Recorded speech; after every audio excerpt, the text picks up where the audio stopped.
IFPS, can you change the host? We are not. No one is the host in the. Yeah, yeah. Thank you.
Doctor Ankita तैयारी हो गई?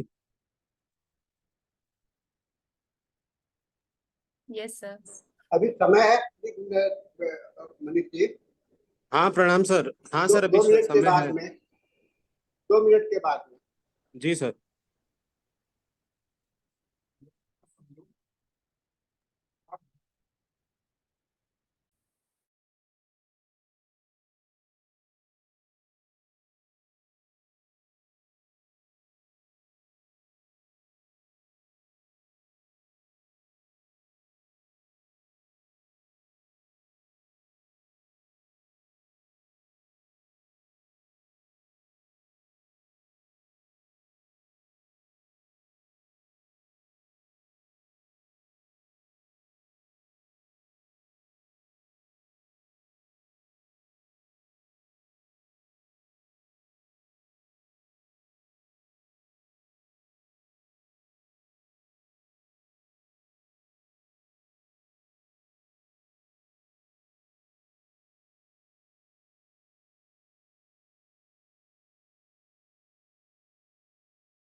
Sir शुरू करें।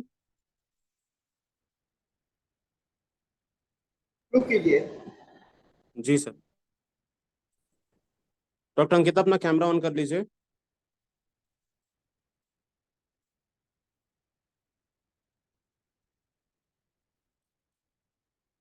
प्रणाम सभी को, मेरा नमस्कार।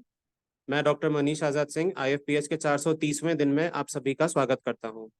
आज हिंदी आईएफपीएस का 430वां दिन है। आईएफपीएच एक कोशिश है जिसके तहत हम ये चाहते हैं कि हमारे प्लेटफॉर्म से ज्यादा होम्योपैथ जुड़ सकें और हम ज्यादा से ज्यादा होम्योपैथी के ज्ञान को प्रोपोगेट कर सकें। आज का ये सेशन शुरू करने से पहले मैं चाहूंगा कि हम सभी 1 मिनट का साइलेंट प्रेयर करें।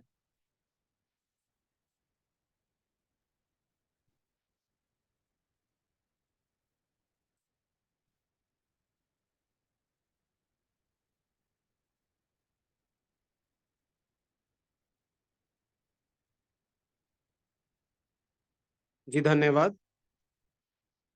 तो जैसा मैं बता रहा था कि आईएफपीएस एक बेसिक कोशिश है जिससे हम चाहते हैं कि होम्योपैथी का ज्ञान ज्यादा से ज्यादा प्रोपोगेट हो सके।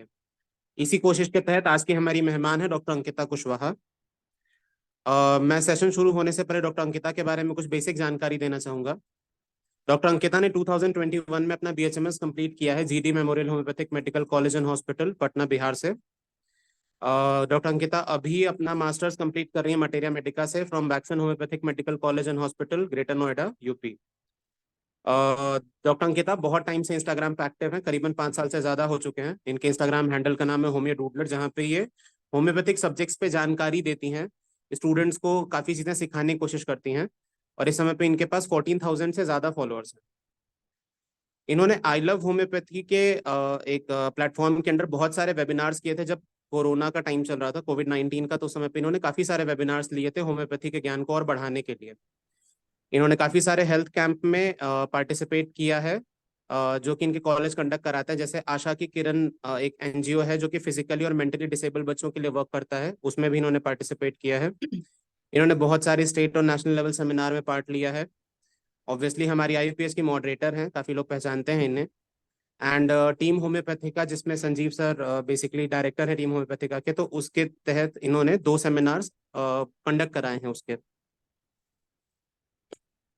इनका जो अभी का थीसिस है एमडी का, वो भी कैंसर के लिए, तो ये उस पर भी काफी अच्छा वर्क कर रही हैं और कैंसर इंस्टीट्यूट बार बार विजिट करती रहती हैं।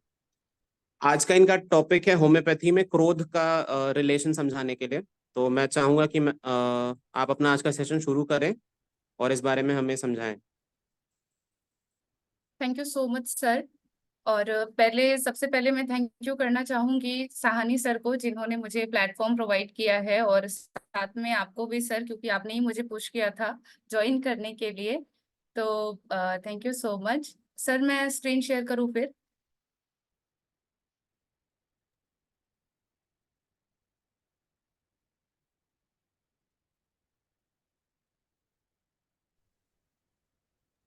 आप पीपीटी शेयर कर लीजिए।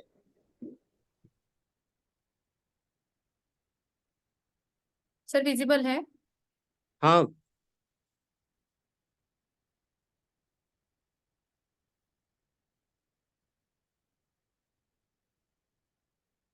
Okay sir. आज का मेरा टॉपिक है एंगर, माइरियाड एंड होम्योपैथी। जैसे कि हमें पता है कि गुस्सा सभी को आता है, कम या ज्यादा, किसी के भी साथ कितना भी ये हो सकता है, और सबका अपना अपना तरीका होता है गुस्से में रिएक्ट करने का, उसको एक्सप्रेस करने का। उसी के लिए मेरा आज का ये टॉपिक है। और उसको शुरू करने से पहले मैं थोड़ा सा एंगर के बारे में ब्रीफ करूंगी कि एंगर क्या है, उसमें क्या क्या होता है, क्या क्या चेंजेस होते हैं आपकी बॉडी में, ये सारी चीजें। तो एंगर एक फीलिंग होती है किसी के लिए, आपको ग्रीवेंस हो या डिस्प्लेजर, किसी से आप अगर एग्री नहीं कर रहे हैं, वहां पे भी आपको गुस्सा आ सकता है, या फिर आपके मन के अगेंस्ट हो रही हैं चीजें, वहां पे भी आपको गुस्सा आ सकता है। और गुस्सा एक बहुत ही नॉर्मल और हेल्दी इमोशन है, और ये बहुत ही स्ट्रॉन्ग फीलिंग है। जब भी आपके साथ में कोई गलत चीज हुई, या फिर आपको इंसल्ट किया गया, या फिर आप कहीं कुछ गलत होते हुए देख रहे हो, या कोई इनजस्टिस होते हुए देख रहे हो, और या फिर आपके अंदर से लड़ाई करने, झगड़े करने की भावना आ रही है, वो सारी चीजें गुस्से के टाइम पे हो सकती है। और वही गुस्सा यदि हम छोटे बच्चों में देखते हैं तो उसको टेम्पर टैंट्रम डिसऑर्डर्स का नाम देते हैं। और फीमेल्स में मोस्टली हम देखते हैं कि मूड स्विंग्स का नाम देते हैं हम, और या फिर हम अपने घर में बड़े बूढ़े लोगों को देखते हैं जो कि हमें कहते हैं कि चिड़चिड़ापन आ रहा है उनके अंदर में, एज के साथ साथ ये सठिया गए वाली चीजें। तो ये सारी चीजें हमें एंगर के टाइम पे देखने को मिलती है।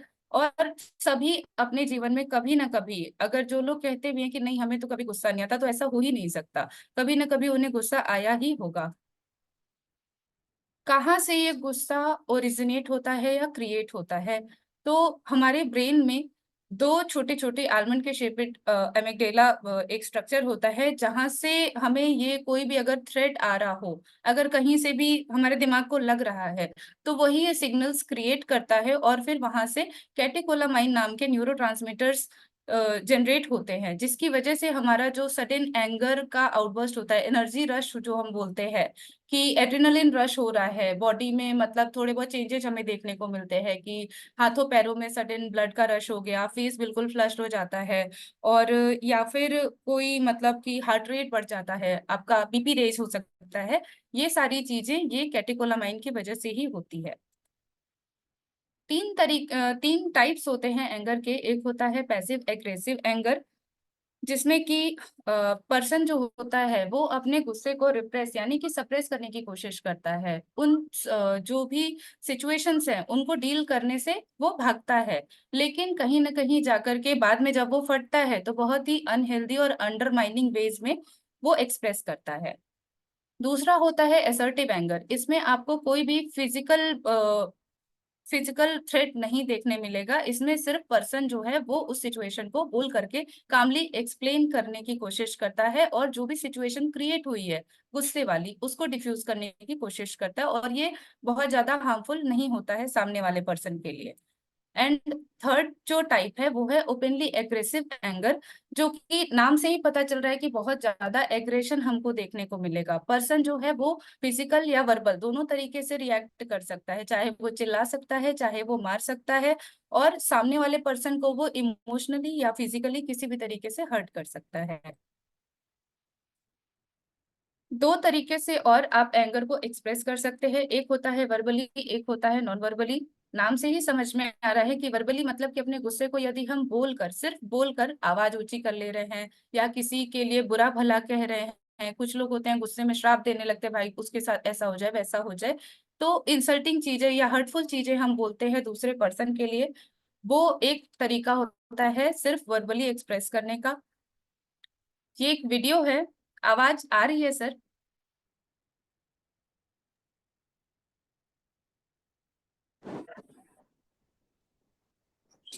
मैंने इसको थोड़ा सा एक्सप्लेन करने के लिए ये वीडियो क्लिप्स डाली थी।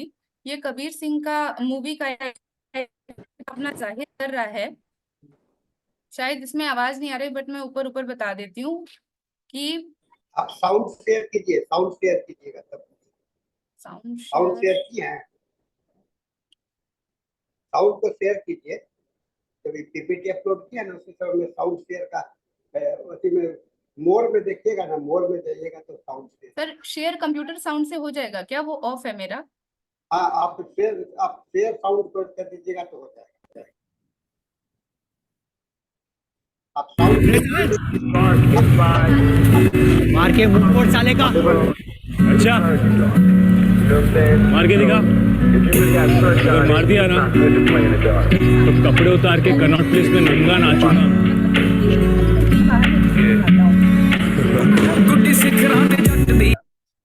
देन एक हमारा हो सकता है नॉन वर्बली। इसमें पर्सन मतलब बिना बोले लेकिन फिजिकल चेंजेस भी हमें देखने मिल सकते हैं, या तो हाथ लात चलाने लगेगा, या फिर ये जो दूसरी वाली क्लिप है जिसमें ये दूर से ही अपने ऐसे फिस्ट को क्लेंच कर रही है, तो ये सारी चीजें हमें देखने को मिलेगी। उसके फेस पे एक्सप्रेशंस उसके चेंज हो जाएंगे, अपने जॉज को, मतलब ये जो कहते हैं हम दांत पीस रहा है, क्लेंच कर रहा है अपने जॉज को या फिस्ट को, या फिर दूसरे पर्सन पे कोई चीज जो भी हाथ में उसको चला के मार रहा है, फिजिकली डैमेज करने की कोशिश कर रहा है, या खुद को भी वो हर्ट कर सकता है। ये सारी चीजें इसमें हमें देखने को मिलेगी।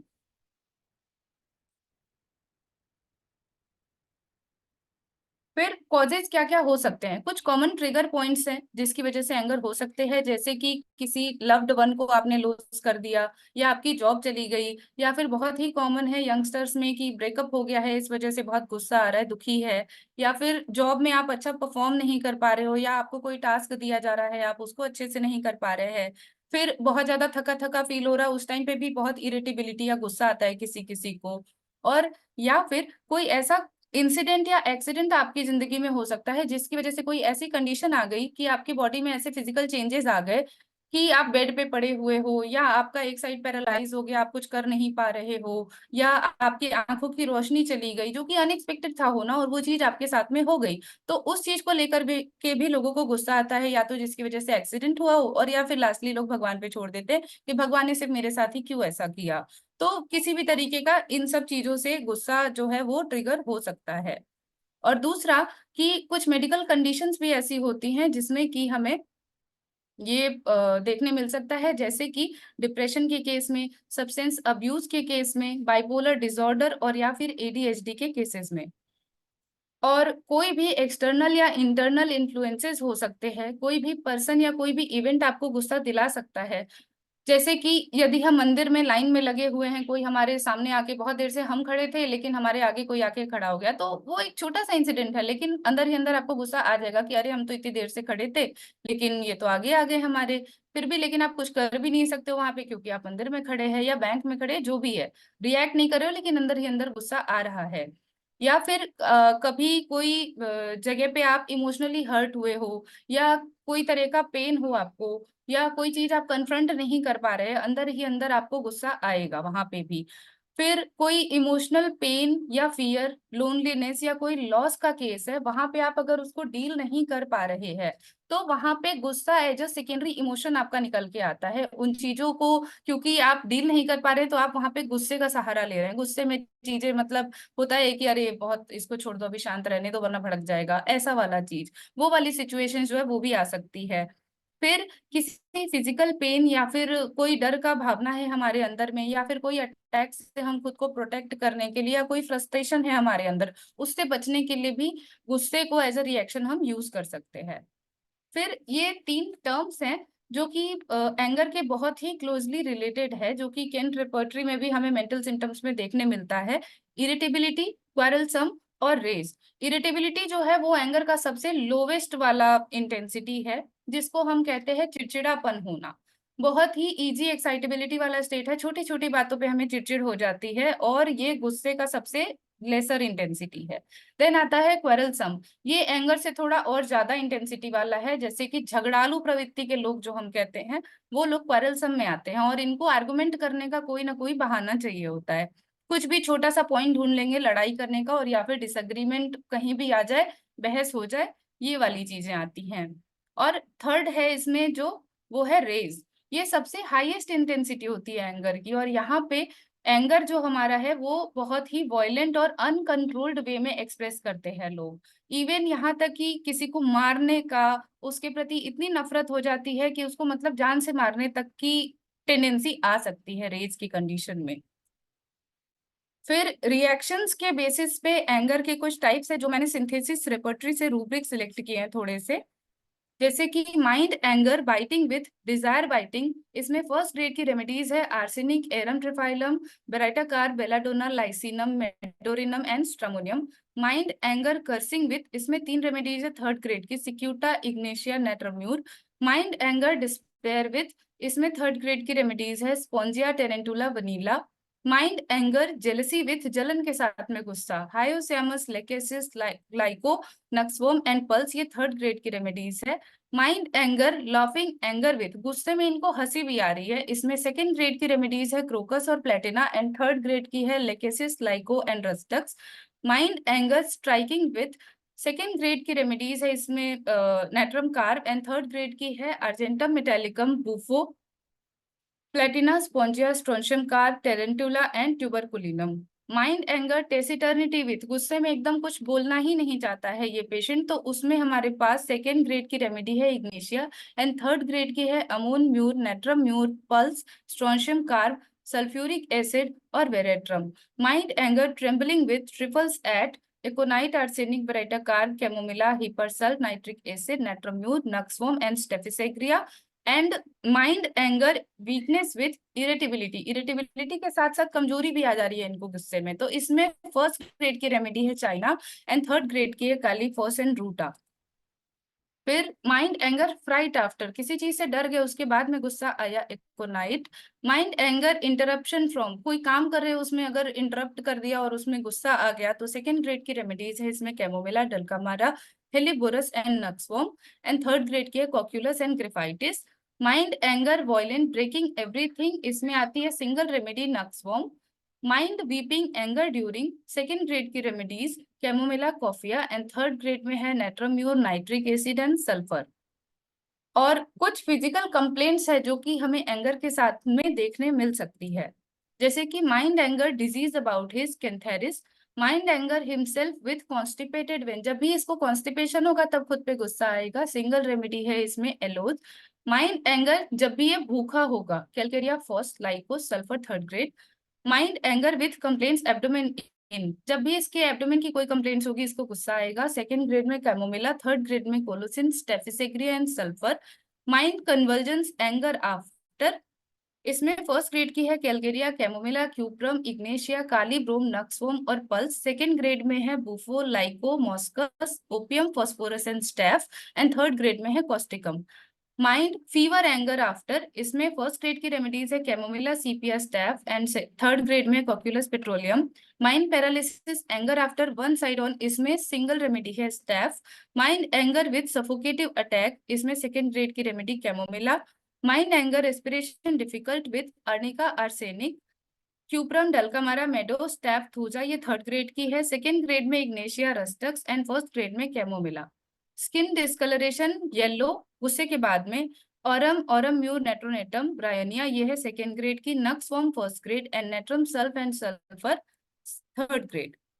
फिर ये कुछ एंगर रेमेडीज हैं जो मैं आगे छोटा बिल्कुल थोड़े थोड़े में ब्रीफ करूंगी। फर्स्ट रेमेडी है मेरी एकोनाइटम नेपेलस। इसका कीनोट हम सभी को पता है कि ये बहुत ही सडन और वायलेंट होता है, तो ठीक वैसे ही एकोनाइट के पेशेंट का गुस्सा बहुत ही सडन और वायलेंटली पेशेंट फ्लेयर अप कर जाता है। और गुस्सा इसका जितना ज्यादा इम्पल्सिव होगा, लेकिन बैक टू नॉर्मल ये बहुत ही जल्दी आ जाता है। और गुस्से के टाइम पे इसको टच करना बिल्कुल भी पसंद नहीं है। मीन्स कि अगर आप चाहो कि इसको गुस्सा आ रहा है, आप इसको सांत्वना दे लो या हक कर लो या इसका हाथ पकड़ के बैठो, इसको समझाओ, ये चीजें इसको बिल्कुल भी पसंद नहीं है। ये ब्रैकेट में मैंने रेफरेंसेस डाले हैं, SOR सोल ऑफ रेमेडीज है शंकरन सर की बुक, और B बोरिक के लिए लिखा है मैंने, आगे भी बहुत सारे रेफरेंसेस ऐसे आएंगे। फिर सेकेंड रेमेडी है एपिस। एपिस पे कल भी हमने जितेश सर का लेक्चर भी सुना था, उसमें भी उन्होंने भी बताया था कि बहुत ज्यादा जेलसी देखने को मिलती है, बहुत ज्यादा मेलिशियस होता है पेशेंट, दूसरे को हर्ट करने की, इवन अपनी खुद की बहन को जान से मार देने की टेंडेंसी भी होती है इसके में, जब ये गुस्से में आती है तो। और ये बहुत ज्यादा शार्प माइंडेड और रिवेंजफुल होते हैं पेशेंट, चीजें ये सोच समझ नहीं पाते हैं आसानी से, और इसी वजह से इनके में ऐसी टेंडेंसीज आती हैं, बहुत ज्यादा जेलस होते हैं ये। फिर आती है अमोनकार। इनमें फियर ऑफ फेलियर बहुत ज्यादा होता है, और इस वजह से ही ये गुस्सा भी करते हैं कि मतलब चीजें हो नहीं पा रही हैं इनसे। लेकिन एंगर को अपने ये सप्रेस भी करते हैं, क्योंकि ये बहुत ज्यादा कवर्ड होते हैं नेचर में। और इसमें एक सिम्टम और मुझे मिला था कि ये एंगर के दौरान इनको क्रैम्प्स होते हैं। और एक सिम्टम है कि अपने पेरेंट्स के लिए भी इनके में बहुत ज्यादा नफरत की भावना होती है। देन नेक्स्ट है आर्सेनिक एल्बम। ये बहुत ज्यादा फॉल्ट फाइंडर होते हैं, जैसे कि हमें पता है कि आर्सेनिक एल्बम बहुत ज्यादा फास्टिडियस रेमेडीज में से एक है। तो ये जो पेशेंट होते हैं इनको दूसरे की कमियां निकालने में बहुत मजा आता है, बहुत ज्यादा इनकी आदत होती है, बहुत ही एंटिसिपेटरी और एंग्शियस होते हैं ये। और क्योंकि ये परफेक्शनिस्ट होते हैं, तो ये हमेशा चीजें जो है वो प्लान करके करना चाहते हैं। और ये बहुत ही मेजरली और मेलिशियस होते हैं, इनमें करेज की कमी होती है। इसके लिए मैंने एक टेबल भी ये बताने की कोशिश की है कि जैसे इनका बेसिक नेचर कैसा होता है, इनके एंगर ट्रिगर क्या हो सकते हैं और इनका बिहेवियर कैसा होगा। तो बेसिक नेचर आर्सेनिक का जो है कि ये बहुत ही इंडिपेंडेंट होते हैं, इनको सारी चीजें अपने हिसाब से चाहिए, जो चीजें ये सोच लेते हैं वो बदल नहीं सकते, और ये बहुत ज्यादा फास्टिडियस होते हैं।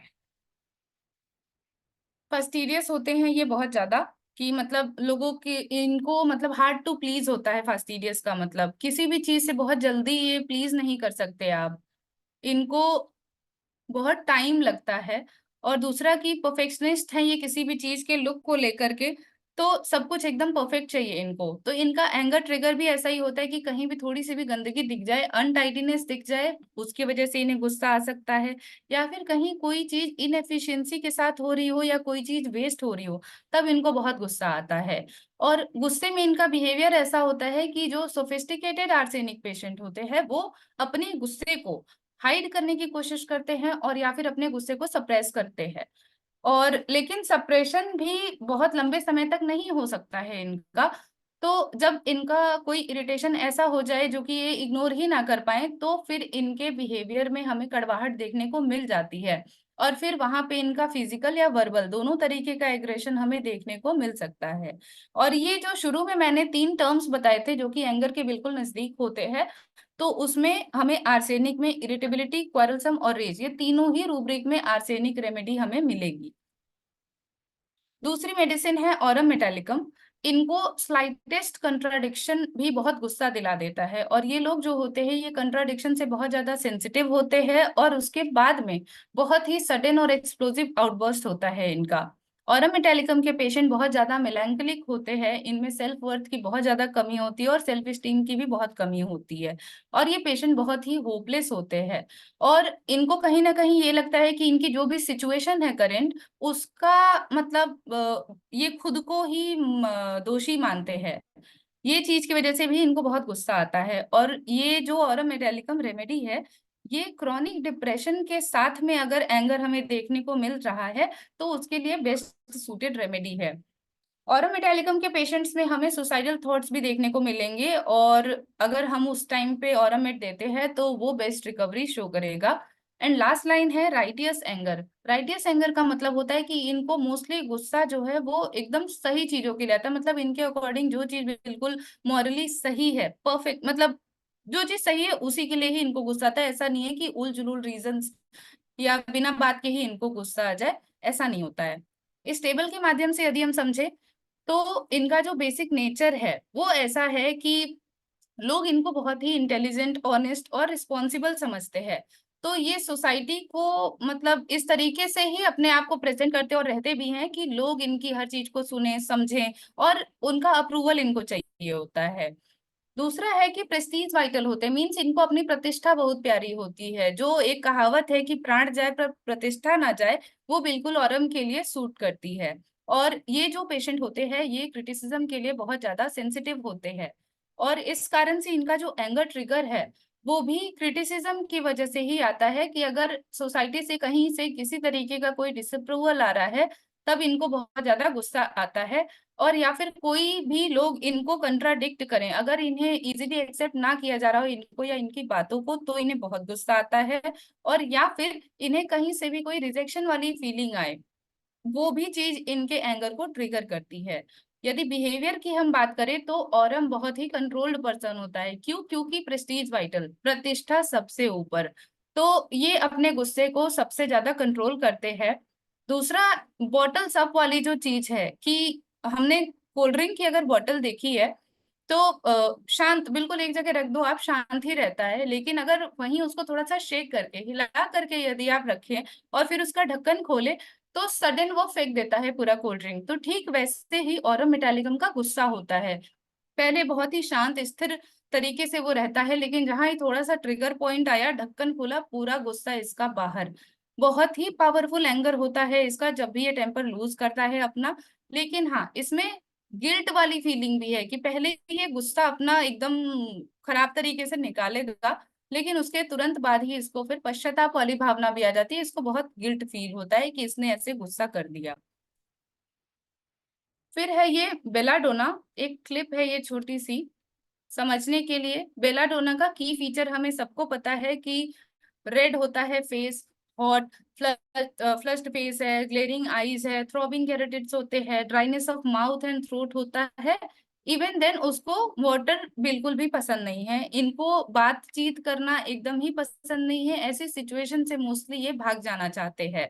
और इनका जो एंगर होगा वो कंजेस्टिव हेडेक कंजेस्टिव और थ्रॉबिंग हेडेक के साथ में हमेशा एसोसिएटेड होगा, ये की फीचर ही है इसका, उसको ही मैंने एंगर से कोरिलेट किया है।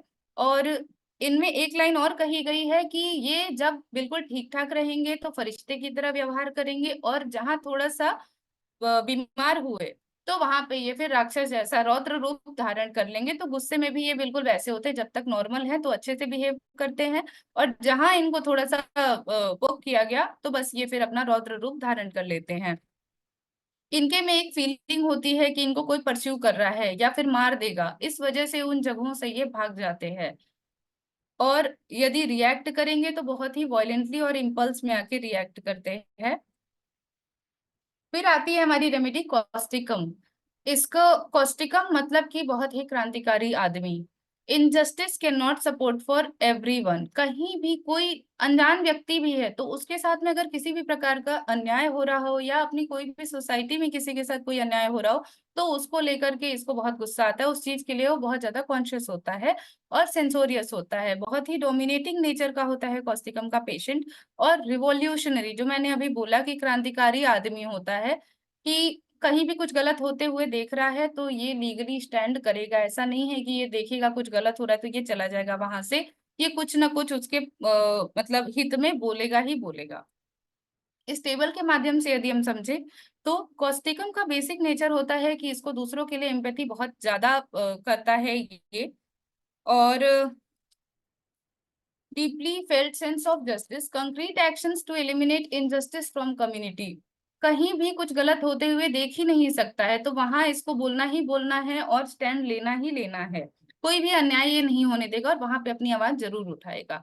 और इसका एंगर ट्रिगर भी एक यही पॉइंट होता है कि कहीं भी समाज में कोई भी इनजस्टिस, किसी के लिए भी कोई भेदभाव, कोई अन्याय हो रहा हो तो वहां पे इसको बहुत गुस्सा आता है। और बिहेवियर यदि कहा जाए तो ये बिल्कुल मतलब लड़ाई करने लगेगा, रेबेल के फॉर्म में, एक मतलब लीगली स्टैंड लेने वाली चीज की कुछ ये गलत हो ही नहीं, होने ही नहीं देने सकता। तो वो वाली चीज हमें कॉस्टिकम में देखने को मिलेगी। और ये जो इरिटेबिलिटी और क्वारलसम रूब्रिक है इसमें हमें कॉस्टिकम मिलेगा, बट रेज में नहीं। फिर आता है कैमोमिला। मोस्टली हम लोग बच्चों की रेमेडीज को जानते हैं, तो हाँ ये यहाँ पे भी मैंने जो थोड़े बहुत सिम्टम डाले हैं ये चिल्ड्रन के लिए ही डाले हैं, कि ऐसा गुस्सा जो हमें बच्चों में देखने को ज्यादा मिलता है। बच्चे बहुत ही इरिटेबल होंगे या टेम्पर बहुत इजीली लूज कर देते हैं। बच्चा बहुत ही ऑब्स्टिनेट होगा, फ्रेटफुल होगा और बहुत ही बेचैन आत्मा की तरफ कूदता रहेगा इधर से उधर। तो चिल्ड्रन इन सच केसेस, इनको बहुत सारी चीजें एक ही टाइम पे चाहिए, और अगर उनकी डिमांड्स को आप पूरी नहीं करोगे तुरंत के तुरंत तो ये बहुत ज्यादा गुस्सा हो जाते हैं और बहुत ही असभ्य तरीके से बिहेव करते हैं। ये बच्चों को आप ऐसा नहीं कि डांट के बिठा दोगे, ये पलट के आपको जवाब देने लगेंगे। और इनके गुस्से के टाइम पे हमें फिजिकल रेडनेस और पेन और स्क्रीमिंग, ये सारी चीजें देखने को भी मिल सकती है। ये क्लिप्स मैंने डाली है, ऐसा हो सकता है कैमोमिला का बच्चा। ये फर्स्ट वाले में मार रही है बच्ची अपने से बड़े को, और ये है जिसको डांटा गया होगा शायद, और ये मुंह बना के चिढ़ा रही है, बहुत गुस्सा है ये भी। इस टेबल के माध्यम से यदि हम देखें तो कैमोमिला का बेसिक नेचर में हमें दो पॉइंट्स बिल्कुल ध्यान में रखने चाहिए, कि सेंसिटिविटी और पेन। कैमोमिला का जो पेशेंट होता है ये छोटे से छोटे चीज को लेकर के बहुत ज्यादा सेंसिटिव होते हैं, और थोड़ा सा भी पेन यदि हो, एक खरोच भी लग जाए तो वो ये टॉलरेट नहीं कर सकते हैं। जो एक हम कहते हैं कि एक इतना सा खरोच लग जाएगा तो ये बिल्कुल घर को सर पे उठा लेगा। बहुत ही इम्पेशेंट होता है बच्चा, और पेन को लेकर के दिन भर ये कंप्लेन करता रहेगा। एंगर ट्रिगर इनका यही होगा कि जब भी ये पेन में होंगे तब इनको गुस्सा आएगा। जब भी छोटा सा भी पेन यदि हो जाए तो इनके सफरिंग स्कॉच करेगा, और जब ये दर्द में होते हैं तब इनको बिल्कुल भी पसंद नहीं है कि कोई इनको छुए, इनसे बात करे, कुछ भी इनको नहीं पसंद है। और बिहेवियर इनका ऐसा होगा कि गुस्से में ये बहुत ज्यादा वायलेंटली बिहेव करेंगे, किसी को मार देंगे, गाली दे देंगे, चिल्ला देंगे और बहुत ही असभ्य तरीके से व्यवहार करेंगे। तो हमें कैमोमिला, इरिटेबिलिटी, क्वारलसम और रेज, तीनों ही रूब्रिक्स में ये रेमेडी मिलेगी। फिर आता है सीना मेरिटिमा। ये भी बच्चों की एक अच्छी रेमेडी है। इसमें हमें इरिटेबिलिटी देखने मिलेगी, टेम्पर और ग्राइंडिंग ऑफ टीथ देखने मिल सकता है, कन्वर्जेंस भी देखने मिल सकते हैं।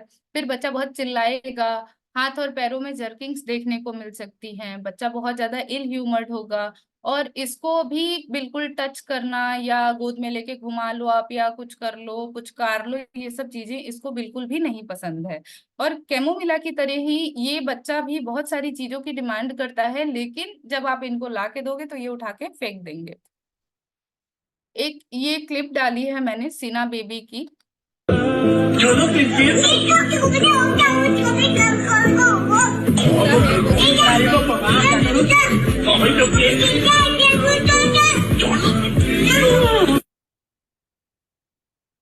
फिर आती है cinchona officinalis, that is China. बहुत ही कंप्लेनिंग रेमेडी है ये। गुस्से के टाइम में भी या कभी भी इनके में हमेशा ये फीलिंग होती है कि बहुत ही टॉर्मेंटेड या टॉर्चर वाला फीलिंग, कि बहुत दुखियारी टाइप का, I am being tortured by all people, सब लोग इनको टॉर्चर कर रहे हैं, ऐसा वाला इनको फीलिंग होता है। और बहुत ही हॉटी होते हैं, बहुत ही घमंडी है ये, कि मेरे में कोई प्रॉब्लम नहीं है, यदि हमारे बीच में कोई अनबन खिटपिट हुई भी है तो उसका कारण तुम ही हो, तुम्हारे वजह से ही कुछ हुआ है, मैं तो कुछ गलत करता ही नहीं या करती ही नहीं। और इनको भी इनजस्टिस टॉलरेट नहीं होता है, लेकिन इनका ये जो इंटॉलरेंस है वो कॉस्टिकम के लेवल का नहीं है। जैसे कि कॉस्टिकम है, उसको भी टॉलरेट नहीं होता है इनजस्टिस, लेकिन वो आवाज फिर भी उठाता है। और ये जो है इनको बस टॉलरेट नहीं होता है, बस ये डिफरेंशिएटिंग पॉइंट है इसमें। डिस्पोजिशन होता है इनको दूसरों की फीलिंग्स को हर्ट करने का, और ये बहुत ज्यादा चुप चुप पर्सन हो जाते हैं गुस्से के टाइम पे। और गुस्से में यदि आप इनसे कोई काम कह दे तो ये आपकी बिल्कुल कोई भी बात मान ही नहीं सकते हैं। फिर आता है फेरम। बहुत ही इरिटेबल और इजिली एनॉयड हो सकते हैं ये पेशेंट, और इनकी इरिटेबिलिटी जो है वो एक्सर्शन कॉज करती है और एंगर, जो कि फाइटिंग स्पिरिट इनका बाहर तो आता है, लेकिन इतना जल्दी फिर ये घबरा जाते हैं या एग्जॉस्ट हो जाते हैं कि ये किसी टाइप के कोई भी झमेले में पड़ना ही नहीं चाहते, वहां से ये निकल लेते हैं धीरे से।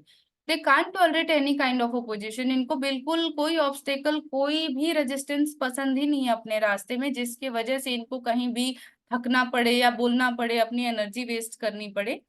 ये सब हमें फेरम में देखने को मिलेगा। फिर आती है हिपरसल, जो मोस्टली हम लोग स्क्रोफुलस या लिम्फेटिक कंस्टिट्यूशन वाले पेशेंट में देंगे। To have eruptions and glandular swellings. और एक सिम्टम है जो कि इसमें बहुत ही रेड लाइन है, कि वॉयलेंट एंगर होता है इसमें बहुत ज्यादा, कि इतना ज्यादा गुस्सा है इसमें कि जो एक माँ होगी वो अपने बच्चे को उठा के फेंक भी सकती है, और शायद एलेंस में ही लिखा है कि अपने बच्चे को आग में फेंक देने की भी टेंडेंसी होती है इसमें। एक छोटे से छोटा कॉज भी इसको बहुत ज्यादा इरिटेट करता है। सोल ऑफ रेमेडीज में शंकरन सर ने लिखा है कि I have seen that in anger, ये इतना ज्यादा वॉयलेंट और सुसाइडल या फिर होमिसाइडल हो सकते हैं कि घर में कोई हथियार रखा हो या कोई शार्प वेपन रखा हो, तो ये यदि वॉयलेंट होंगे तो चला के मार काट कुछ भी कर सकते हैं ये। Hepar has feeling of being terribly offended. It is a feeling that precedes a violent revolution, the feeling of being terribly insulted, offended by the person who is supposed to look after you. In such a revolution, things are set on fire and people are slaughtered. यदि इनको किसी ने गुस्सा वगैरह दिला दिया तो फिर वो राजा हो चाहे जो भी हो, ये इतने ज्यादा गुस्से में आ जाएंगे कि लोगों को मार काट कुछ भी कर सकते हैं ये।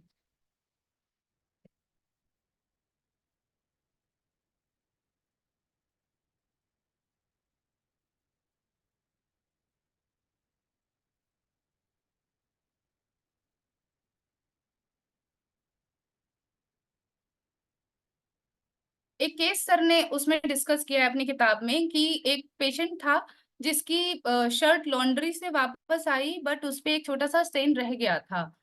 उसको इतना ज्यादा गुस्सा आया कि उसने उस शर्ट को आग लगा दी। और एक बार का और वाकया था उस इंसान की जिंदगी में, कि मतलब इतना ज्यादा उसको गुस्सा आया कि उसने अपने घर में ही केरोसिन डाल करके आग लगा दी। और शंकरन सर ने उस केस को हिपर सल्फ के साथ ठीक किया था। पाठक में भी ये लाइन लिखी है कि पेशेंट बहुत फेरोशियस होगा, wants to kill those who offend him, wants to set things on fire. फिर आती है इग्नेशिया। इग्नेशिया बहुत ही डिलीजेंट और कंशेंशियस होती है patient. Element from position loss होता है इनको, यदि इनकी जो पोजीशन है वो चली गई तो उससे इनकी जो भी एलिमेंट्स है वो शुरू होते हैं। और ये अपनी पोजीशन को लेकर के क्योंकि बहुत ज्यादा कंसर्न्ड होते हैं। इनको भी राइटियस एंगर वाला इशू है, कि जहां भी कोई चीज सही है उसके लिए ही लड़ाई करते हैं, उसके लिए ही गुस्सा आता है इनको, और गुस्से में ये फेंट भी हो सकते हैं। और इग्नेशिया का जो पर्सन होगा वो बहुत ही इस्टीम्ड और इगोइस्टिक होगा, इनको कंसोलेशन बिल्कुल भी नहीं पसंद है।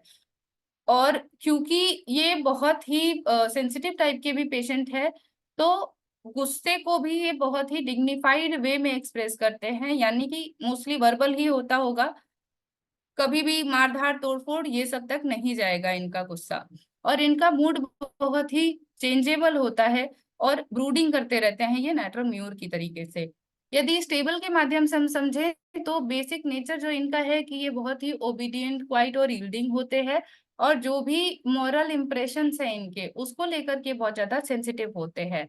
और एंगर ट्रिगर भी इनका यही है कि यदि इनके साथ कोई भी चीज गलत हो गई या कोई अन्याय हो गया इनके साथ, तो उस चीज पे इनको बहुत ज्यादा गुस्सा आता है। और बिहेवियर कैसा होगा कि ये गुस्से को पहले तो बहुत सप्रेस करते हैं, जैसा कि मैंने बताया कि ये बहुत ही, यदि अपना गुस्सा एक्सप्रेस भी करेंगे तो डिग्निफाइड वे में करते हैं। तो पहले ये कोशिश करते हैं कि अपने एंगर को सप्रेस करते हैं, लेकिन जहां पे थ्रेशोल्ड यदि पार हो जाए तो ये बहुत ज्यादा डिफाइंट हो जाएंगे, इरिटेबल और क्वेरलसम हो जाएंगे, वहां पे ये अपने लिए फिर बोलेंगे। और हमें इग्नेशिया रेमेडी इरिटेबिलिटी और क्वेरलसम रूब्रिक में मिलेगा, बट रेज में नहीं मिलेगा, यानी कि इनका गुस्सा रेज की इंटेंसिटी तक नहीं जा पाता है। फिर आता है इपिकैक। ये बहुत ही घमंडी होता है, प्लेटिना के ही जैसा। कस्टिंग ऑफ पीपल, इनमें डिस्गस्ट की फीलिंग बहुत ज्यादा होती है, और क्योंकि इनका गुस्सा इनडाइजेस्टिबल होता है, मतलब कि पचा ही नहीं पा रहे अपना गुस्सा, इसकी वजह से ये गैस्ट्रिक कंप्लेंट्स इनको बहुत ज्यादा होते हैं। जैसे कि मैंने ये क्लिप में भी डाला है कि ये वोमिट कर रहा है, पिकाक में वो जो नोजिया वाली टेंडेंसी और ये सब डिस्गस्टिंग फीलिंग ये सब बहुत ज्यादा होती है। तो यदि इनको किसी चीज से गुस्सा आया होगा तो भी ये चीजें मतलब हो सकती है। फिर आती है कालीकार्ड रेमेडी। इसमें बहुत ज्यादा हमें एंजाइटी और टिमिडिटी देखने को मिलेगी, बहुत ही क्वारलसम होगा पेशेंट, पैनिक करता होगा छोटी छोटी बातों पे और डिसकंटेंटेड होता है। इनका मूड स्विंग्स बहुत ज्यादा होता है और ये बहुत ही इरिटेबल होते हैं पेशेंट। यदि स्टेबल के माध्यम से हम देखें तो बेसिक नेचर होता है कालीकार्ब का कि ये रूल बुक फॉलोअर होते हैं, मतलब अगर कोई रूल्स की लिस्ट यदि बना दी जाए तो ये लाइन बाय लाइन सारे रूल्स फॉलो करते हैं, कोई भी रूल ये छोड़ नहीं सकते, ना ही तोड़ सकते हैं। और ये अपने आसपास के लोगों से भी यही एक्सपेक्ट करते हैं कि जो भी प्रोसीजर हमें बताया गया है या जो भी रूल्स हमें बताए गए हैं वो हम सभी लोग फॉलो करें। तो इनका एंगर ट्रिगर पॉइंट भी यही होता है कि यदि दूसरे लोग उन रूल्स को फॉलो नहीं करते हैं तो इनको बहुत ज्यादा गुस्सा आता है। और बिहेवियर इनका कैसा होगा कि गुस्सा एक्सप्रेस तो करेंगे, लेकिन जिस पर्सन से इन्हें गुस्सा आ रहा है उसकी प्रेजेंस में कभी भी एक्सप्रेस नहीं करेंगे, हमेशा वो जब नहीं रहेगा पेशेंट तभी एक्सप्रेस करेंगे, क्योंकि ये उस पर्सन को कन्फ्रंट कर ही नहीं सकते, कर ही नहीं पाते, बहुत ही टिमिड टाइप के ये लोग होते हैं। तो कैलिकार्ब रेमेडी हमें इरिटेबिलिटी, क्वारलसम और रेज तीनों ही रूब्रिक में मिलेगी मेडिसिन। फिर आता है लेकेसिस म्यूटा, जो कि हाईली सेंसिटिव होता है पेशेंट, क्लियर वॉइंट होता है, इनके एक्यूट सेंसेस होते हैं और गुस्सा पहले तो ये सप्रेस करते हैं क्योंकि सेकेंडरी एक्सट्रोवर्ट होते हैं। सेकेंडरी एक्सट्रोवर्ट मतलब कि बातूनी तो ये होते हैं, लोकेशियस होते हैं, मगर तब जब सामने वाला पहल करे, ये कभी भी सामने से जाके बात नहीं करेंगे, मतलब कि बात बहुत ज्यादा करते हैं बट कोई सामने से बात करेगा तब, और तब इसी वजह से इनको हम सेकेंडरी एक्सट्रोवर्ट भी कहते हैं। ये एक क्लिप है जिसमें कि नक्सवॉर्म और लेकेसिस का यदि लॉन्ग डिस्टेंस रिलेशनशिप होता तो वो दोनों आपस में कैसे बिहेव करते, ये इसको बताने के लिए है। तू मेरा छोड़, तू अपना बोल। चिल्ला मत और मेरी बात अच्छी तरह से अपने भेजे में उतार ले। हाँ। तूने मेरी राख मंगवाई थी टीका लगाने के लिए। तू कैसा है रे? मैंने तेरे भड़वों की राख भेजी है, पूरे बदन को लगा ले। मैं तेरा कुछ तो लफड़ा है उसके साथ। छोड़। तू बोल ना क्या चाहिए तेरे को। छोड़। अरे बोल ना, और ऊपर से ऐसा जताएगा कि मेरी ही गलती है। छोड़। मेरे से बात कर। मैं तो तुझे ऐसी मौत मारूंगा। क्या क्या बोला? ना तो तुझे जमीन नसीब होगी ना आसमां।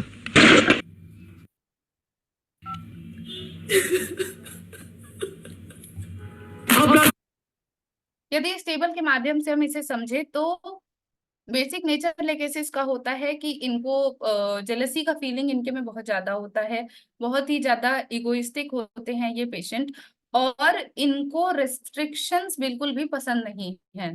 तो यानी कि इनका एंगर ट्रिगर भी यही होगा, यदि इन्हें कोई रोकने टोकने की कोशिश करे तो वहां पे इनको बहुत गुस्सा आता है, क्रिटिसिज्म बिल्कुल ये बर्दाश्त नहीं कर सकते और जेलसी बहुत ज्यादा देखने को मिलती है इनमें।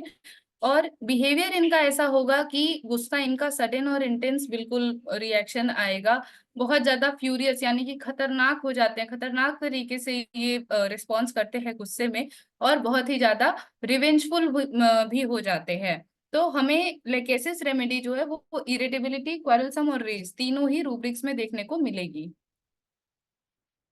फिर नेक्स्ट मेडिसिन है हमारी लाइकोपोडियम। ये बहुत ज्यादा डिलीजेंट और कॉन्शियस होते हैं और मोस्टली अपने गुस्से को सप्रेस करते हैं क्योंकि ये टिमिड होते हैं।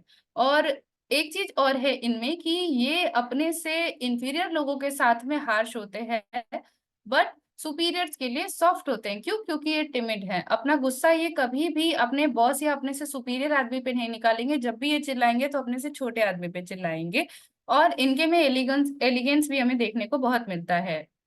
एक ये वीडियो है, हस्बैंड वाइफ है, वाइफ सीपिया है, हस्बैंड लाइकोपोडियम है, और ये क्लिप है कि यदि इनकी शादी करा दी जाए तो कैसे बिहेव करेंगे।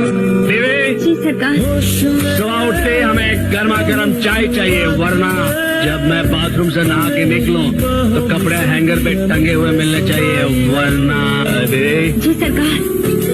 लंच ठीक 1:30 बजे टेबल पे लग जाना चाहिए, वरना बीवी, कल सुबह हमें दौरे पे जाना है, नहाने के लिए ठीक 5 बजे गर्म पानी मिल जाना चाहिए, वरना मैं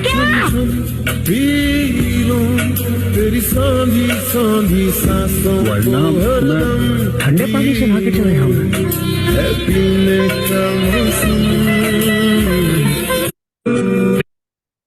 ये जो क्लिप थी इसमें ऐसा था कि जो लाइकोपोडियम हस्बैंड है, वाइफ इससे थोड़ा इंफीरियर है, इसलिए ये डेली इस पे रौब झाड़ रहा है, और सीपिया की तरह वो बीवी सुनती भी चली जा रही है क्योंकि वो उसका धर्म कर्म है, वो निभाती चली जा रही है। लेकिन सीपिया का भी गुस्सा ऐसा ही होता है कि शुरू में सुनती है, गुस्से को अपने सप्रेस करती है, लेकिन एक पॉइंट ऐसा आता है जहां पे वो बहुत ज्यादा डिफाइंड हो जाती है। तो इसीलिए वो दोनों ही चीजें उस वीडियो से क्लियर हो गई हमारी। और यदि स्टेबल से हम समझे तो बेसिक नेचर जो है लाइकोपोडियम का वो ऐसा है कि इनको पावर के लिए बहुत ज्यादा प्रेम है, इनको सबसे टॉप पे जाने का बहुत ही हाईली एम्बिशन होता है इस चीज का, और खुद को ये बहुत ज्यादा इंटेलिजेंट मानते हैं और डिक्टेटोरियल होते हैं और अपने से इंफीरियर के लिए डोमिनेटिव भी होते हैं। They are soft to superior and hard to inferior, और ये बहुत ज्यादा इगोइस्टिक होते हैं। और इसीलिए इनका एंगर ट्रिगर भी ऐसा है कि कोई इनको कंट्राडिक्ट करे, इनकी बात को ना माने, जब तक इनको डिक्टेटोरियल रहने दिया जाएगा, मतलब जैसे ये बॉसी नेचर के हैं, इनको जब तक वैसा रहने दिया जाए तब तक तो ये बहुत ही शांत रहते हैं, स्थिर दिमाग के रहते हैं। लेकिन जहां थोड़ा सा भी इनको लगा कि अब इनका ये जो रुतबा है ये जा रहा है, या फिर कंट्राडिक्ट किया जाए इनके बिहेवियर को, सॉरी, तो वहां पे इनको बहुत गुस्सा आता है। और बिहेवियर कैसा होगा कि ऐसे तो ये टिमिड है, लेकिन जब भी गुस्सा आएगा तो इनका वॉयलेंट एंगर निकलता है, बहुत ही रूडली बात करेंगे और कंटेम्पचुअस बिहेव करेंगे। तो लाइकोपोडियम रेमेडी हमें इरिटेबिलिटी, क्वारलसम और रेज तीनों ही रूब्रिक्स में देखने को मिलेगी। फिर आती है मर्क्यूरियस। ये बहुत ही ज्यादा मेलिशियस और स्टबर्न होते हैं, एंगर में ये बिल्कुल इम्पल्सिव हो जाते हैं, डोमिनेटिंग होते हैं। मोस्टली मर्क्स कभी अपने गुस्से को सप्रेस नहीं करते हैं, लेकिन यदि ये सप्रेस करेंगे तो as fish out of water, यदि हम मछली को पानी से बाहर निकालते तो वो जैसे छटपटाती तिलमिलाती है, सेम वैसा ही फीलिंग मर्क के साथ में होता है कि यदि उनको अपना गुस्सा खून के घूंट पी के जो रह जाना पड़ गया तो वो बहुत ही अंदर तड़पते तिलमिलाते हैं। एक केस है जो शंकरन सर ने अपनी सोल ऑफ रेमेडीज किताब में लिखा हुआ है कि एक 15 साल का बच्चा है जो कि बहुत ही डल और पढ़ाई में बिल्कुल ही इसको मन नहीं लगता था, इसको एग्जाम से बहुत डर लगता है, 2 बार फेल कर चुका है, लेकिन कभी भी उसके क्या कॉन्सिक्वेंसेस हो सकते हैं वो ये कभी नहीं सोचता है। और इसको हमेशा एक ड्रीम आता रहता है किसी को स्टैब करने का या कॉलेज की सीढ़ियों से गिर जाने का। यदि इसको कोई आर्ग्यूमेंट करे, कोई डांटे या बहस करे, इसको बहुत जल्दी गुस्सा आ जाता है, और इसको action movies, thriller, martial art, मार धाड़ वाली मूवीज इसको बहुत ज्यादा पसंद है। और इसको कभी भी मतलब जबरदस्ती का कोई काम करना नहीं पसंद है। जो चीज इसका मन नहीं है यदि कोई करा लिया जाए तो इसको बहुत गुस्सा आता है। और ऐसा ही एक इसके साथ वाकया हुआ कि किसी ने इसको ऐसा काम करने को बोला जो इसको बिल्कुल भी मन नहीं था। उस दिन के बाद से हर दिन इसके सपने में उस आदमी को घोप के मारने का सपना आने लगा, और अपने सबकॉन्शियस माइंड में भी उसके दिमाग में ये चीज चलती रहती थी कि उस आदमी को कैसे हम मार दें। और मर्क्यूरियस टेनिन देने के 6 से 8 हफ्ते के बाद में वो ड्रीम मतलब ये फॉलोअप में बताया गया कि सिर्फ आज तक फिर वो एक ही बार वो सपना आया, और इवन उसके पेरेंट्स भी कभी ना कभी उसके बिना मन का काम तो कराते ही होंगे, तो वो वाला जो एंगर था पेरेंट्स के लिए वो भी रिड्यूस हो चुका था। ये एक वीडियो है हल्के थोड़ जो कि Enough! You are all of you beneath me. I am a god, you dull creature, and I will not be bullied by that. इतना कुछ आया, ऐसा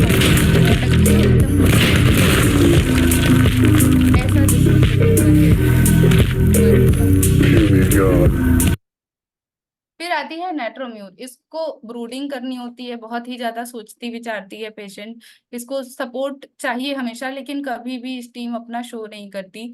ग्रीफ, फ्राइट और एंगर से इसके इल इफेक्ट्स होते हैं, और इसके वजह से जो भी इरिटेबिलिटी या इसका गुस्सा है उसके वजह से उसके व्यवहार में हमें बिटरनेस और नफरत ये सब देखने को मिल सकता है।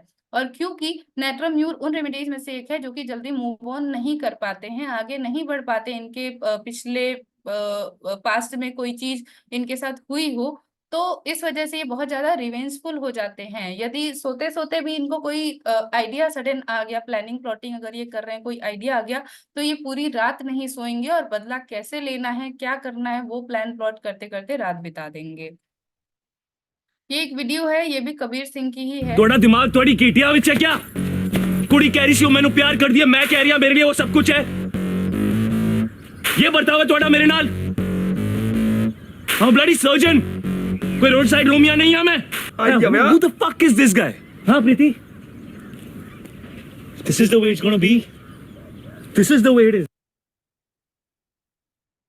इस टेबल के माध्यम से यदि हम समझे तो नेट्रोम्यूर बहुत ही इंडिपेंडेंट नेचर का होता है और डिग्निफाइड, इनको भी अपनी प्रतिष्ठा बहुत प्यारी होती है। और थर्ड चीज कि नेट्रोम्यूर के पेशेंट बहुत ही सीक्रेटिव होते हैं, जो हम कहते हैं कि इंट्रोवर्ट होते हैं, इनके कुछ सीक्रेट्स होते हैं जो ये किसी से भी नहीं बांटना बताना चाहते हैं। तो इनका एंगर ट्रिगर भी यही होता है कि यदि इंडिग्नेशन हो रहा है, इनको कोई चीज इनकी गरिमा को ठेस पहुंचा रही है, तो वहां पे इनको गुस्सा आता है। और या फिर इनके जो सीक्रेट्स हैं उनके रिगार्डिंग कोई बार बार सवाल जवाब करे, इनको किसी को भी जवाब देना बिल्कुल भी पसंद नहीं है, इन चीजों पे इनको बहुत ज्यादा गुस्सा आता है। और यदि इनके बिहेवियर की हम बात करें तो ये बहुत ही ज्यादा रिवेंजफुल होते हैं नेट्रोम्यूर, और गुस्सा इनका बहुत ही वॉयलेंट होता है। गुस्से में ये पैर पटकते हुए कमरे के बाहर चले जाएंगे, क्योंकि इनको अकेला रहना है, इनको कॉन्सोलेशन क्योंकि बिल्कुल भी पसंद नहीं होता है, तो इनको गुस्से में भी अकेला ही रहना है। ये एक और वीडियो है जो रिसेंट मूवी आई थी एनिमल की।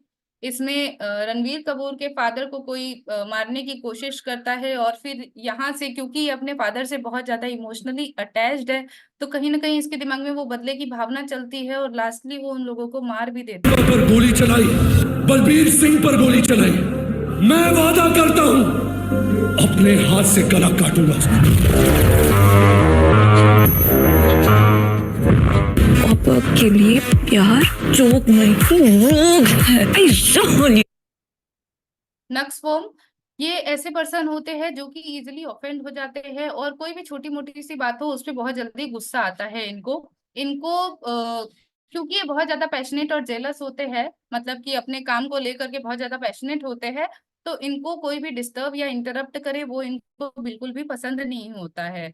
और यदि ऐसा हो तो गुस्से में ये बहुत ज्यादा वॉयलेंट और अब्यूजिव हो जाते हैं। इनका विल पावर बहुत ही स्ट्रांग होता है, और फॉल्ट फाइंडिंग नेचर होता है इनका, और बहुत ज्यादा एम्बिशियस और वर्कोहोलिक होते हैं ये। और ये ऐसे लोग होते हैं जो कि बिजनेस में किसी लॉस की वजह से इनका फिर एंग्री डिस्पोजिशन हो जाता है। नक्स वॉर्म उनके लिए सबसे बेस्ट सूटेड रेमेडी है। ये कोई भी इम्प्रेशंस के लिए बहुत ज्यादा सेंसिटिव होते हैं, मतलब कि एक छोटा से छोटा भी कॉज होगा तो वो इनको बहुत ज्यादा अफेक्ट करता है। नक्सवॉर्म का एक और ये वीडियो है।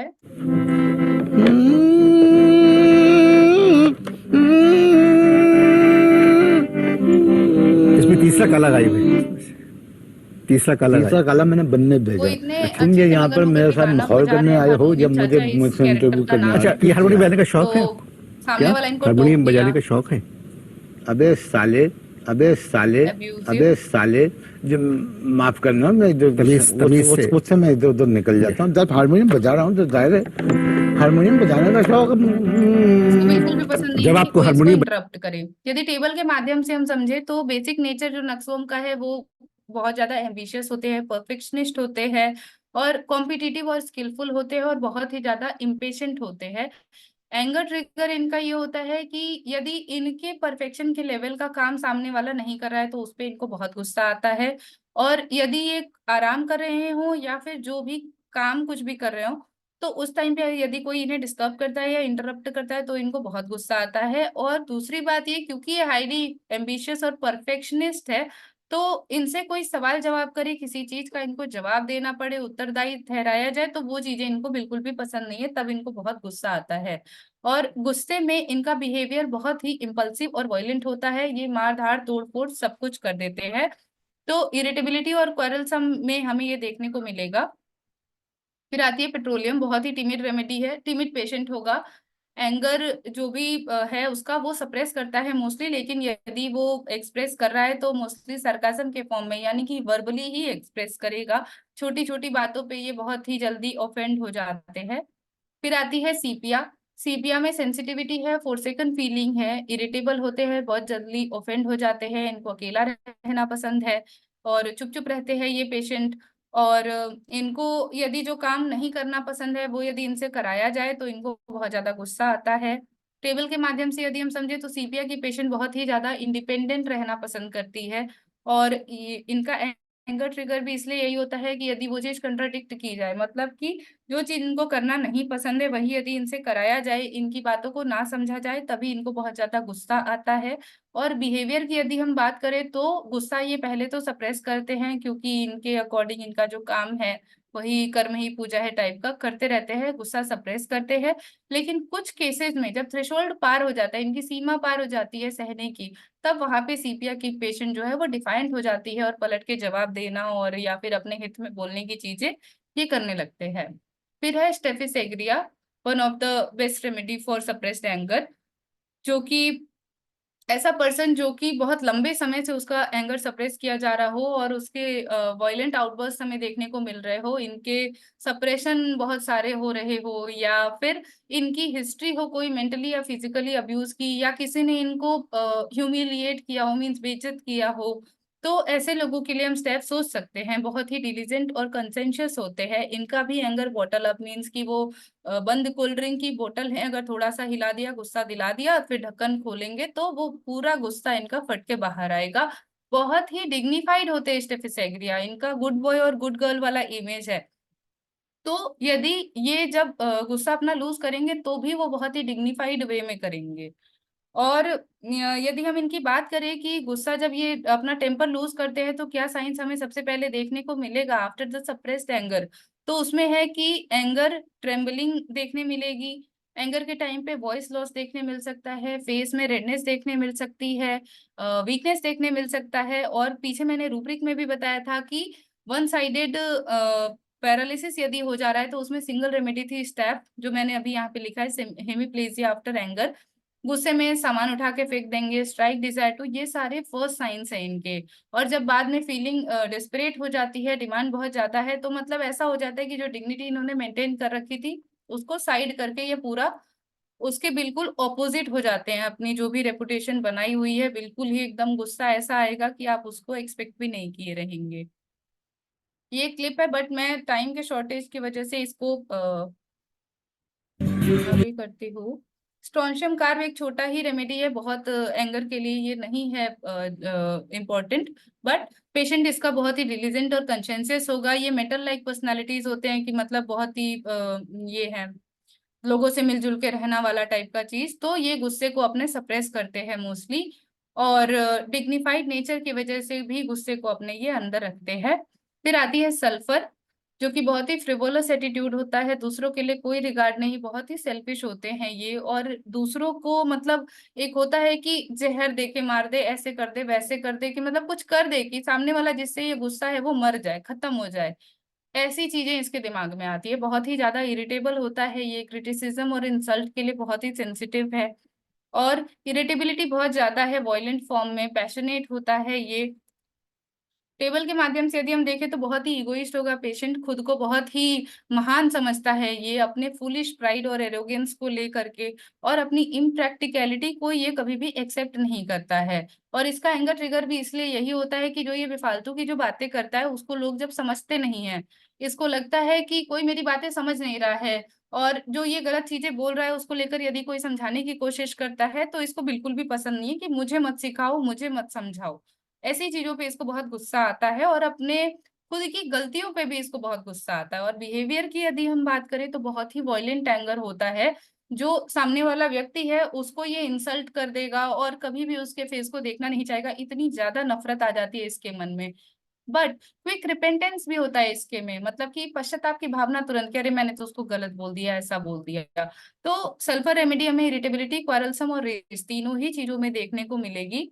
फिर कुछ जनरल रूब्रिक्स है ये एंगर के, जो मैंने सिंथेसिस रेपर्टरी से लिए हैं, जैसे कि mind affectionate alternating with anger, mind ailments from anger, ailments from anger, anxiety with ailments from anger, bitterness with anger, fright with, indignation with, silent grief with, ऐसे करके बहुत सारे रूब्रिक्स है जो हमें मिल जाएंगे एंगर के लिए। फिर एक माइजमेटिक कोरिलेशन थोड़ा सा मैंने बताया है टेम्पर टैंट्रम्स जो बच्चों के आते हैं उसको लेकर के। जैसे कि स्टबर्ननेस यदि हम देखें तो सोरिक नेचर का जो बच्चा होगा वो सिर्फ जो चीजें उसे चाहिए उसके लिए ही स्टबर्न होगा, 2-3 बार मांगेगा लेकिन फिर नहीं मिला छोड़ देगा। साइकोसिस वाला जो होगा वो सोरिक चाइल्ड से भी ज्यादा स्टबर्न होगा, लेकिन वो आसपास की चीजों को, माहौल को देख करके ही रिएक्ट करेगा। बट सिफिलिस वाला जो होता है बहुत ज्यादा ही स्टबर्न होता है। क्राइंग या स्क्रीमिंग हम ले तो सोरिक बच्चा जो होगा वो अपने रोने को बहुत ही कंट्रोल करता है, इमोशंस को सप्रेस करता है, कंपनी इसको चाहिए, अकेला रहना बिल्कुल पसंद नहीं है। साइकोसिस वाला जो है वो दूसरों के सामने रो नहीं सकता, वो कभी भी रोने के लिए कोना ढूंढेगा और या फिर फेस को कवर करके रोएगा। सिफिलिटिक जो है वो कभी भी अपना रोना कंट्रोल नहीं कर सकता, अपने रोने को वो एक्सप्रेस कर देगा कहीं भी कभी भी। फिर एंगर यदि हम ले तो सोरिक बच्चा होगा बहुत ही इजीली एंगर्ड हो जाता है, लेकिन उस चीज से निकल भी जाता है बाहर। और साइकोटिक जो होगा वो आसानी से एंगर्ड तो हो जाएगा लेकिन उसको दूसरों के सामने रिएक्ट नहीं करेगा। सिफिलिटिक वाला जो होगा उसको सडन एंगर आएगा और वो बहुत ज्यादा इंपल्सिव होगा, आप बिल्कुल प्रिडिक्ट नहीं कर सकते हो कि वो बच्चा कब कहाँ क्या कर देगा। फिर स्ट्राइकिंग हिटिंग यदि हम ले तो सोरा का बच्चा कभी, मतलब बच्चा जो सोरिक है वो कभी भी मार धाड़ ये सब चीजें नहीं करेगा, ऐसी एक्टिविटीज को वो अवॉइड करता है जो कि उसको हर्ट करे। और साइकोटिक जो होगा वो पिटाई करवाएगा लेकिन अपनी मदर के हाथ से, क्योंकि वो खुद कहीं हर्ट ना हो जाए ये डर उसको होता है। और सिफिलिटिक वाला जो है वो सेल्फ इंजरियस होता है, तो वो किसी को भी खुद ही मार देगा या गुस्से में जाके दीवार में सर लड़ा देगा, जमीन पे फैल जाएगा, ये चीजें करता है। डिस्ट्रक्टिवनेस यदि हम देखें तो सोरा में बच्चा मोस्टली डिस्ट्रक्टिव नहीं होता है, दूसरों के खिलौनों विलौनों को वो नहीं तोड़ेगा। साइकोसिस वाला जो है वो क्यूरियोसिटी में जाकर के खिलौनों की तोड़फोड़ करता है, मतलब पार्ट्स खोलेगा लेकिन फिर वापस से जोड़ देगा ताकि लोगों को पता ना चले। और जो सिफिलिस वाला है वो बहुत ज्यादा क्यूरियस होगा और डिस्ट्रॉय कर देगा खिलौनों को। फिर ये एक स्टडी थी जो मैंने लगाई थी कि रनन कुलेसी की फैमिली की जो मेडिसिन है उन पे एक स्टडी की गई थी। जैसे कि इसमें आती है हमारी एकोनाइट, क्लेमेटिस, हेलिकोरस, हाइड्रास्टिस, पल्स और स्टाफिसेग्रिया, इन रेमेडीज को दे करके एंगर पे ये स्टडी की गई थी। फिर ये चीजें जो एंगर मैनेजमेंट के लिए मैंने लगाई थी, पॉजिटिव एस्पेक्ट और निगेटिव एस्पेक्ट दोनों ही होते हैं एंगर में। इम्पोर्टेंस ऑफ एंगर मैनेजमेंट क्या है, गोल ये है कि इमोशनल फीलिंग्स और फिजियोलॉजिकल अराउजल जो भी है उसको हम रिड्यूस कर सके। लोगों से हम अवॉइड तो नहीं कर सकते हैं लेकिन फिर भी अपना जो रिएक्शन हम दे रहे हैं उसको हम कंट्रोल कर सकते हैं। फिर ये कुछ टिप्स है जिनसे हम एंगर को। जी sir.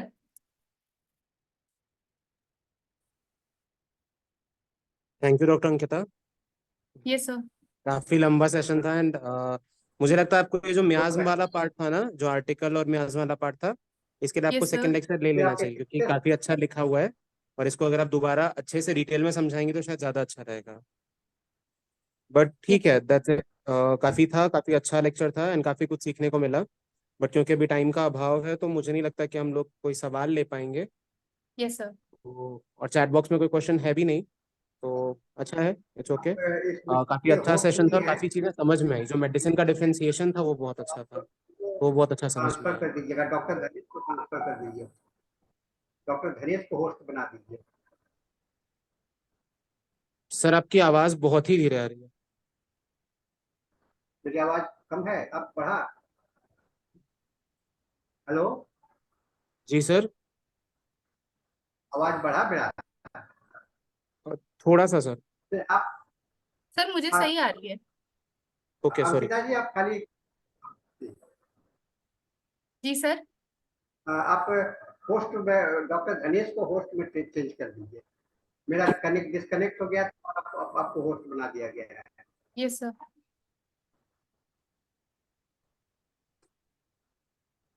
Thank you so much sir, बाकी मैंने सर को होस्ट बना दिया है। हाँ ठीक है, थैंक यू। और बहुत ही अच्छा प्रेजेंटेशन है, मैं भी कहूँगा कि एक्सलेंट प्रेजेंटेशन है। Thank you sir. Doctor Manish ने भी बोला था।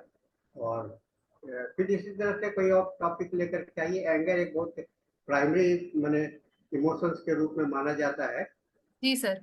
जो आपने शब्द यूज किया है बेशुमार, विराज, बहुत ही इसके सटीक वर्ड है इसके साथ में, क्योंकि जितने भी प्राइमरी इमोशंस होंगे उसके लक्षण बहुत वेराइड होते हैं। तो इसके साथ में हम लोग का प्रोग्राम आज का कैंसिल समाप्त होता है। डॉक्टर मनीष जी, आप वोट ऑफ थैंक्स के साथ में डॉक्टर गणेश जी को ट्रांसफर कर दीजिए। डॉक्टर मनीष। जी sir.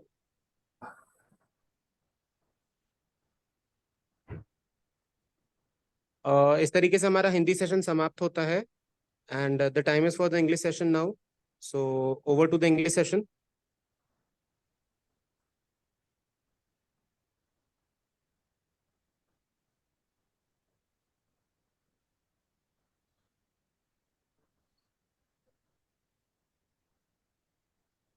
The host of English session, please take over. Sir Dhanesh sir को कर दिया है host. Doctor Dhanesh, you can start sir. Sir उन्होंने दोबारा से ज्वाइन किया है शायद। फिर चेक कर लीजिएगा ना, अभी कौन होस्ट है ये भी देख लीजिएगा। डॉक्टर धनेश का ही होस्ट में।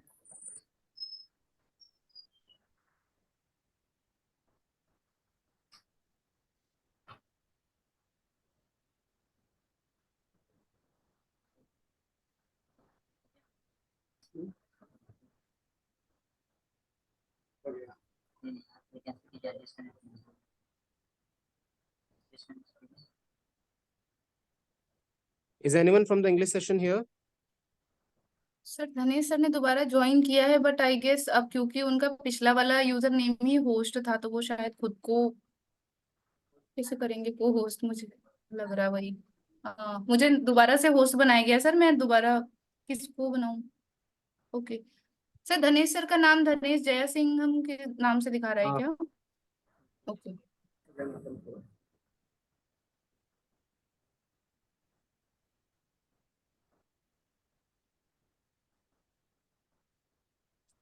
Doctor Dhanesh, you are there? Sir मैंने को होस्ट किया अभी उनको। But usually good वो अपना evening. कैमरा ऑन रखते हैं। सर ये Yes, yes. There was some network problem with my laptop. So I am joining from my phone now. Good evening, good afternoon, and good morning. This is the 1383rd day of continuous webinar conducted by International Forum for Promoting Homeopathy. Today, our guest is Dr. Sergio Castro from Chile. Let us begin the session with 1 minute silent prayer.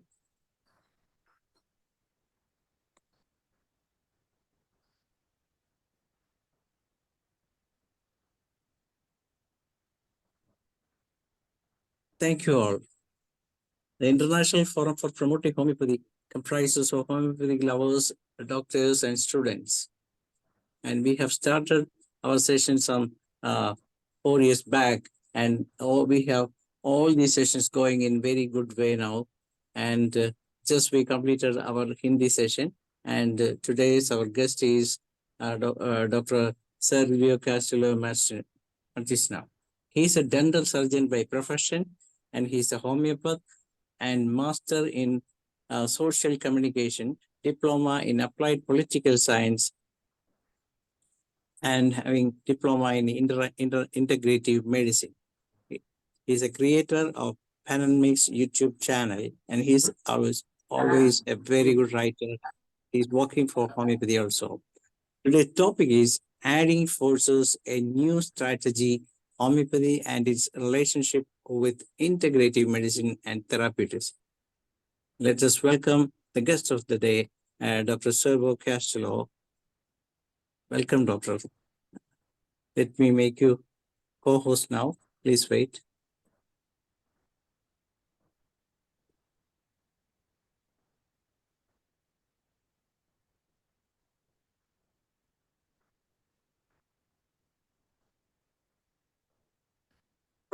Recording in progress. Recording in progress. Recording in progress.